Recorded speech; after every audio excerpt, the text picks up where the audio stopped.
Hello students, welcome to a lesson through the virtual training center of the Brihanmumbai Mahanagar Palika.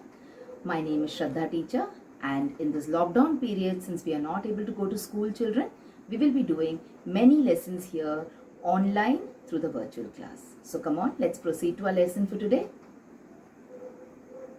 Students, we will do a lesson again in standard 7th. And the subject will be English. Now, do you remember last time when we started a lesson in English? I told you that we will be continuing it next time. And also when we started that lesson, we talked about this particular image and we discussed whether we are doing a lesson in science or will it be a lesson in English. And we decided later that no, we will still be doing a lesson in English, but this lesson is closely connected to science.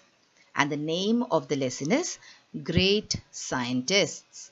So today, as promised earlier, we will do the second part of this lesson. That is, we will do whatever exercises are remaining to be done in our textbook.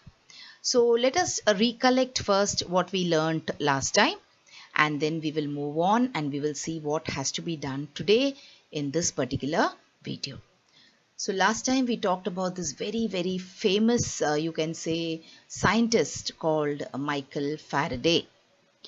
We learned that he was from a very poor family and he belonged to a poverty-stricken neighborhood in London. We also saw how he struggled with his life when he was in school.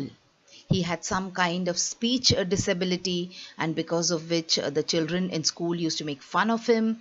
His teachers also did not support him, and finally his mother had to withdraw him from school. That is, she had to see to it that his name was removed from the rolls in the school. We also went on to see his life story, where he went on to work with another very famous scientist who also made life very difficult for Michael. Okay, so let us quickly see what Michael's achievements as a scientist was. So we saw that he discovered the electromagnetic induction, which in turn led to the discovery of electricity. Okay, and like I just told you, he had been to school for a very small or brief period of time. He was interested in studying, of course, but the situation was such that he could not continue with his studies. Okay, the children in his class and the children who were studying with him, the other students in his school used to ridicule him, used to make fun of him. Okay, and we also saw that he was one of the greatest scientists of all times. And he became a very famous person, but he still remained very humble as far as his behavior was concerned. He declined to accept knighthood. That is, the British government, they wanted to confer knighthood upon him, which is like a very important title which can be given to a person. But Michael Faraday, he refused to accept this knighthood, and he remained a childlike even towards the end of his life. He used to give Christmas lectures for children. For small children, he used to gather them and he used to teach them some kind of things during Christmas. So that was about the great scientist that we studied, that is Michael Faraday. Now, like I told you children, in this part of the lesson, we will look at some things which are remaining to be done. Okay, the main part of the lesson, what was the story of Michael Faraday, we have done last time. So this time what is remaining is we will look at meanings of certain phrases and words, and we will look at a grammar point which is there in the textbook. That is, we will talk about subject and predicate. We will see what subject is, what predicate is, and we will look at certain examples of subject and predicate, and also we will try and do a small exercise based on subject and predicate. Okay, so that is what those are the interesting things that we are going to do today. So let us start by seeing the meanings of certain words and phrases. Okay, so let us start with the first phrase in our textbook. So completely hooked. So this is one particular phrase in the textbook. So what is the meaning of being completely hooked over here? Now, any phrase when you pick up children, any meaning word that you pick up, you can have you can give it different meanings according to the context in which it is used. Okay, so here we are looking at the meanings of these words or these phrases according to the context that they are used in this particular lesson in the textbook. Okay, so here completely hooked means what? Completely hooked means to be very interested and enthusiastic about something. So, for example, suppose some of you are completely hooked to playing games on the mobile phone. Not only children, even adults. There are so many games on this mobile phone that once you start playing it, then you get completely hooked. That means you are not able to stop doing that thing. Okay, so to get completely hooked means to be very interested and very enthusiastic about something. Let us look at an example sentence here. He is hooked on to cricket. Okay, so hooked on to cricket here means he loves to watch cricket, to play cricket, etc. Now I took this particular picture to show you what cricket is, because here there is one more interesting concept in English. Alright, now since we are talking about words, since we are talking about vocabulary, from this picture we can go to a very interesting concept in English, that is the concept of homonyms. Alright, how come we can associate this picture with the concept of homonyms? Because here you can see that a cricket is playing cricket. So was it amusing? So what is a cricket playing cricket? That means the insect that you can see over here with a cap, or with a, you can say, the thing which they wear to cover their head. Alright, that insect is called a cricket. And what is a cricket doing? It is playing cricket, which is a game. So here you will see there are two words. Cricket, which is the insect, spelling is C-R-I-C-K-E-T. And cricket, which is the game, the spelling is still C-R-I-C-K-E-T. So two words which are said in the same way, which are written in the same way, that is they have the same spelling, but the meanings are totally different. So such words are called as homonyms. So I thought I will take this opportunity to introduce this language point or this vocabulary point into the lesson here. After this image, I will be also showing you some more examples of homonyms. Okay, so let us do some interesting things like this also as we go along in the lesson. Let us look at the other word or phrase on this page. So this is lifelong fascination. Now the meaning of this phrase is somewhat close to the meaning of the first phrase. But when you say completely hooked, it means you're interested and enthusiastic about something. Maybe for the time being, maybe for just now, maybe tomorrow you will not be interested in it anymore. But lifelong fascination will mean the state of being greatly interested in something. So it is a state, so it will continue for a long period of time. Okay, lifelong fascination. So see, what is the example sentence? I have had a lifelong fascination with learning new languages. So can you learn new languages in one day or in a period of 2 days? You can't. So it has to go on for a long period of time, isn't it? So the meaning of these two phrases are similar, you can say, but they're not the same. And what is the difference? I just told you. Alright, so these are two phrases in your textbook. Let us move on and let us look at some more words and phrases. But before that, I told you we will discuss some more examples of homonyms. So as you go along the way, this idea is also clear to you. So see here, we have 4 examples of homonyms here. Let us take them one by one. So the first is B-A-T, bat. Now B-A-T, bat could mean a bird or a mammal, okay, which hangs upside down on trees and which is nocturnal, that is, it comes out only during the night time. Or it could be a sports equipment, a bat, Now this is a baseball bat. Okay, you must have seen cricket bats, you must have seen hockey sticks. All right, so one bat is a bat which is a living thing, and the other bat is a bat which is a sports equipment. Okay, something which you use in order to play a particular game or sport. Let us go to example number 2. So you have a seal. Now what is a seal? A seal is an animal which can stay in water, and for some time it can stay on land also. All right, if you have seen these things on Discovery Channel about the North Pole, etc., about Antarctica, there they will show you what a seal is. A seal is a huge animal which lives in water. Look at the other seal.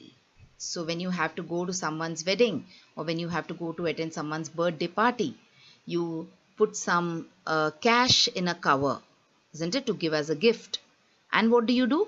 You seal the envelope. That is, you paste the envelope shut using some kind of gum or some kind of resin, or sometimes even cooked rice. Okay, so here one seal is a noun, that is, it is an animal, and the other seal means the method or the way or the action of sealing or of closing an envelope or anything else. Come to the third example, we have palm, P-A-L-M, palm. Now as the image is very clear to you, one palm is the palm tree. So you have the coconut palm, you have the arecanut palm, okay? You have the date palm, and the other palm is the part of your hand, the palm of your hand, which you use in a multiple number of ways, isn't it? Now come to the last example here, iron. So iron is an electrical equipment in which you use in order to press your clothes, and the other iron here means a piece of metal. So children, when we were learning the meaning of a phrase, we came across this particular concept of homonyms, and now I've tried to show you what homonyms are. Now when you understand the examples, there is no need for you to remember the definition word by word. Okay, it is important for you to know what something is and use it properly in your day-to-day life. Alright, so in language learning, like you do in maths or in science, there is no need for you to by heart things. Okay, you should just know how to use it in your daily life. So that was about homonyms. Let us move on and let us talk about some more words or phrases. So you have this word spellbound. Spellbound. It is a compound word made up of two words, spell and bound. So let's see what is the meaning of spellbound. Hold the complete attention of someone as though by magic. As though by magic, not by magic. Okay, it has got nothing to do with magic. But when you're spellbound means, you will see small children when they go to watch a superhero movie, like for example a movie called like Spider-Man or Krish, you will see that they sit and look at the screen with their mouth open and they are not aware of what is happening around them. That is the meaning of spellbound. So complete attention, if you're holding someone's complete attention and it looks as if you have done some kind of magic on that person, it means you have made that person spellbound. Okay, so see, this is one expression which you can use for spellbound. All right, and you can think also of the situation I told you, where a child who is maybe 8 years or 9 years old is sitting and watching a Spider-Man or a Superman or a Batman movie. Okay, come on, let's go on and see the next word. So applaud. So what does applaud mean? Applaud means approve or praise someone by clapping. Okay, now there are many ways in order to praise someone. So you can also say with your mouth, wow, very good, you did a very good job. So that is praising. Okay, you can also give someone, like for example your teacher gives you stars in your notebook, isn't it? So that is approval, or your teacher is praising you in one way or the other. Applaud also means to praise. But here, how do you praise a person? By clapping for that person. So when you clap for someone and you praise that person, that is called as applaud. You must have heard the word applause when you watch different kind of shows on TV. So the host says, let's give a big round of applause to Preeti for singing so well. Okay, so Preeti is in a singing competition and she has sung very well. So the host is asking everyone to praise her. And how will we praise her? By clapping. So that is called as applauding. Okay, so this was the next set of words for you. Now children, let us look at the next two words here. So this is relentless. So what is the meaning of relentless? Relentless means to be persistent. Now, okay, so what is the meaning of persistent now? Persistent means to keep on doing something or the other, or to keep on doing something without getting tired. So what work will you keep on doing without getting tired, which is important for you, but it might be difficult also. Okay, something which you like to do very happily. For example, you like to watch TV. So you will do it happily. There is no need for you to be relentless while watching TV. Okay, so this is something which you have to do, but it is difficult also. But since you have to do it, you're going on doing it without getting discouraged. I will show you a very, you can say, image which I felt will describe relentless very nicely, and that is this image. So have you seen this happening around your home sometimes? So they are ants carrying away food. I think it's a piece of bread. Now look at the size of the ant and look at the size of the food particle that they are carrying. So don't you think the ants are relentless? So will they give up and say, no, Baba, this is very big for us, we can't do it? They will not. They will persist and they will carry this food particle into their homes or into their ant hill. Okay, so this is the meaning of relentless. Let us look at one more word here. Frustrated. What is the meaning of frustrated now? Sometimes there are certain subjects in school which you are not very fond of. Okay, for example, someone like me, I was not very fond of mathematics when I was in school. I used to not understand mathematics. So what I used to get upset about, when I couldn't get the answer to a problem, and I was working hard also on it, but I couldn't. I used to get frustrated. So frustrated means I used to feel distress. I used to get very worried. Okay, so either I feel worried or I express my worry by showing some kind of action. So see here, this kind of frustration, many of us, we do it at home. We do it especially with the TV remote. You all must have seen. Most of us have done this. When our remote doesn't work, we do not think about changing the battery of the remote, but we keep knocking the remote in frustration. Alright, so frustrated means to feel distressed, to feel angry, to feel annoyed because something is not happening according to your choice.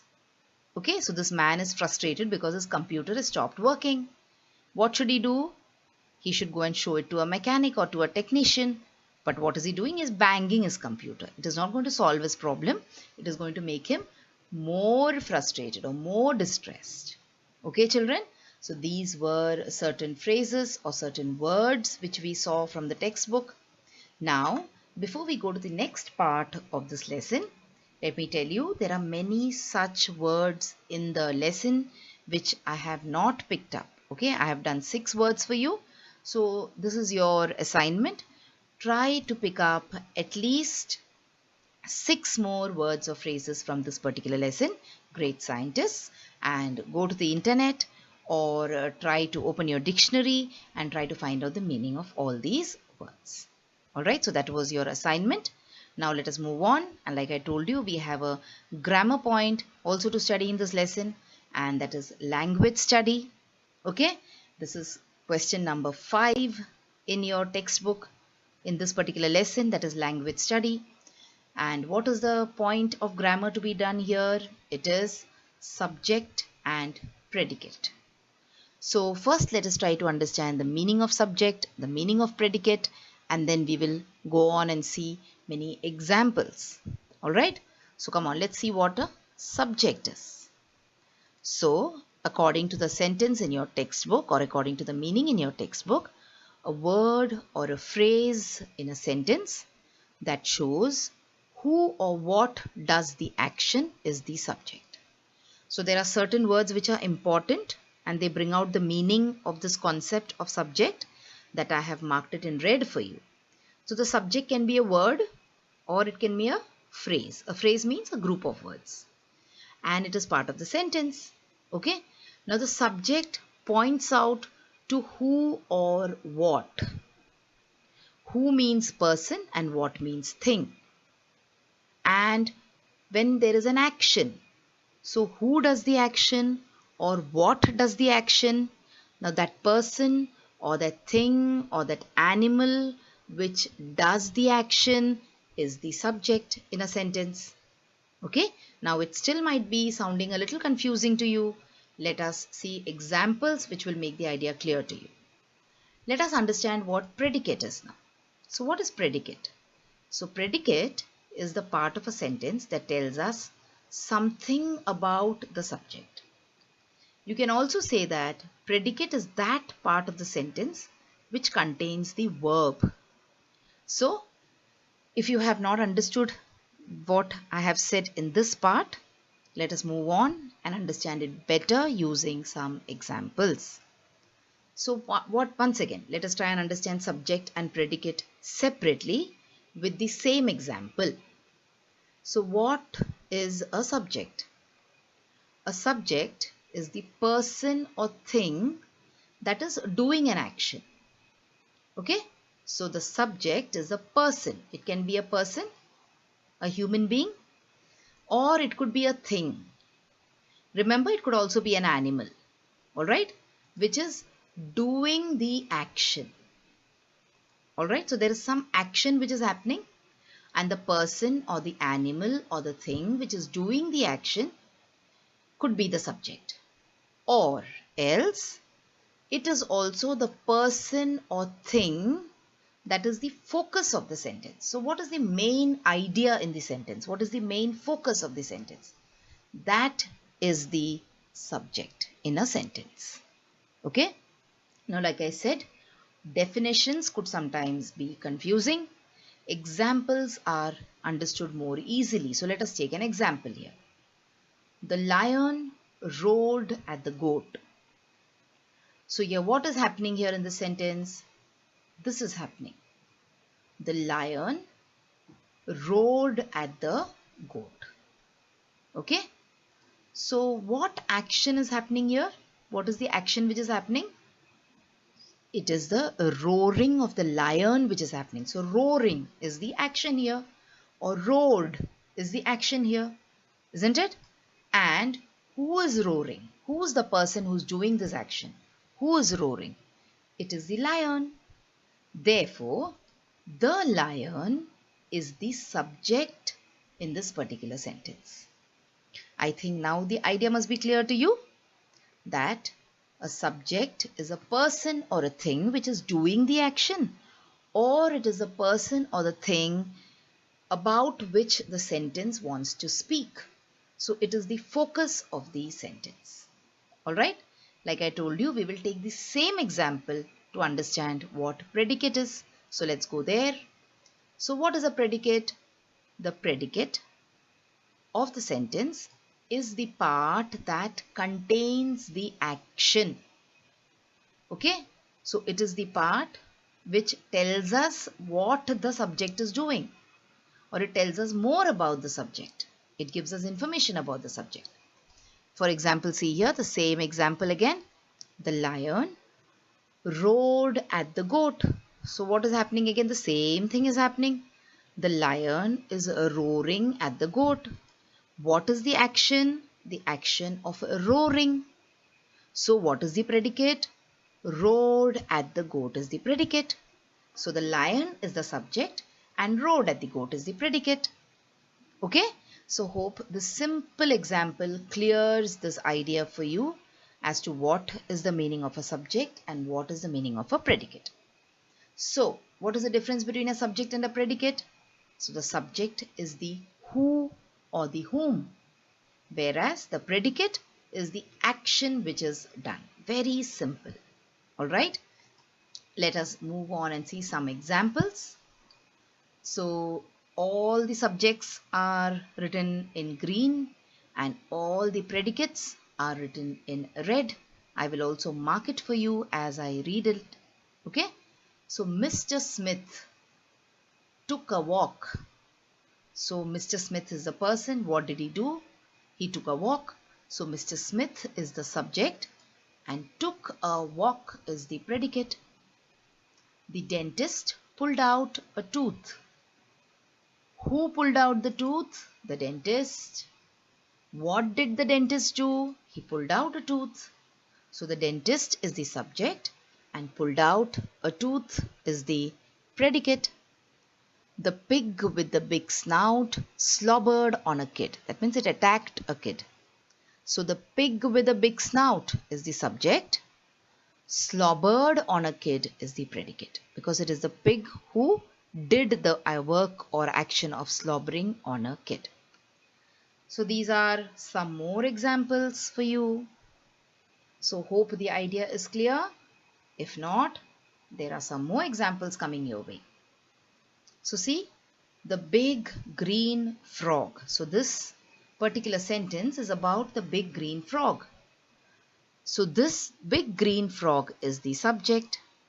Now what will be the predicate? What this big green frog did? He jumped across the log. So that is the predicate. So the big green frog jumped across the log. In that the big green frog is a subject and jumped across the log is the predicate. Now the next sentence is about my sweet grandmother. Okay, so who? My sweet grandmother. Therefore it is the subject. And what about the grandmother? Wore a blue dress. So wore a blue dress is the predicate. Okay. Now the next sentence is about this particular thing. So it is the subject, the old shack. Now a shack, children, is not exactly a house, but it is a kind of a shelter. You must have seen these shacks on beaches where they serve you food, etc. Okay. So a shack is not exactly a place where you can live. So you cannot call it a house or a hut. Alright. So the old shack. Now what happened to the old shack? So the old shack is the subject. It is the focus of the sentence. What happened to it? It blew over in the wind. So something happened to the old shack. What happened was it blew over in the wind. So that is the predicate. The last sentence is about the dog. So the dog is the subject. My dog Barney is the subject. What happened to him? He barked at the cat. So he did the action of barking at the cat. So that is the predicate. Okay, children. So I think we have had enough example sentences on subject and predicate now. Let us move on and do an exercise based on subject and predicate. Now children, whenever I bring up an exercise like this, I always tell you that at this point you should pause your video and you should try to solve this exercise on your own. And then play the video again and check whether your answer matches with mine. So come on, there are 5 sentences and I will give you some time to solve and underline the subject with red and predicate with blue. And then come back and check the answers that I will give you. Okay. So let's check up what the answers are. So the first sentence is the horse likes to eat hay. So the horse is the subject and of course likes to eat hay is the predicate. So hope you got this one right. Then you have the students studied hard for the test. So the students who studied hard, the students, what did the students do? They studied hard for the test. So that is the predicate. My mom loves me very much. Who loves you very much? My mom. What does my mom do? Loves me very much. So my mom is the subject and loves me very much is a predicate. Look at the next sentence. Here there is a chance that you might make a mistake. My dad's cell phone has a funny ring. So this sentence is not about my dad, but it is about my dad's cell phone. Therefore, my dad's cell phone is the subject. I've underlined it with red. And has a funny ring is the predicate. The bee drank the nectar from the flower. So the bee is the subject. Drank the nectar from the flower is the predicate. Okay, children? So here we talked about certain words and phrases, and we also looked at what subject and predicate is. Now let us check whether we have done what is expected to be done according to the textbook. So see, this is point 5 of the exercise on English workshop in your textbook, where they have asked us to study about the subject and predicate, which we just did. But even then, let us go back and check what we did. So a word or a phrase in a sentence that shows who or what does the action is the subject, isn't it? We just saw it now, and they're giving us examples also, see, of a subject in the following sentences. The underlined part is a subject. So what is underlined? The baby is laughing, so the baby is underlined. The glass fell from the table, so the glass is underlined. These are examples of subject. Whereas what is the predicate they're saying? The predicate is a part of a sentence that tells us something about the subject. So we also learned the same thing. We just said that the predicate is a part which contains the action, okay, or it is part which shows the verb. So look at the same example again. The baby is laughing. So what is the baby doing? What is the action? The baby is laughing. So is laughing is a predicate. The glass fell from the table. What happened to the glass? The glass fell from the table. So that is the predicate. Alright, children. So that means we have done what was expected for us to do in this part of the lesson. So this was part 2 of the lesson Great Scientists, where we looked at various phrases, and we looked at homonyms also as a part of the vocabulary exercise, and we looked at language study, subject and predicate.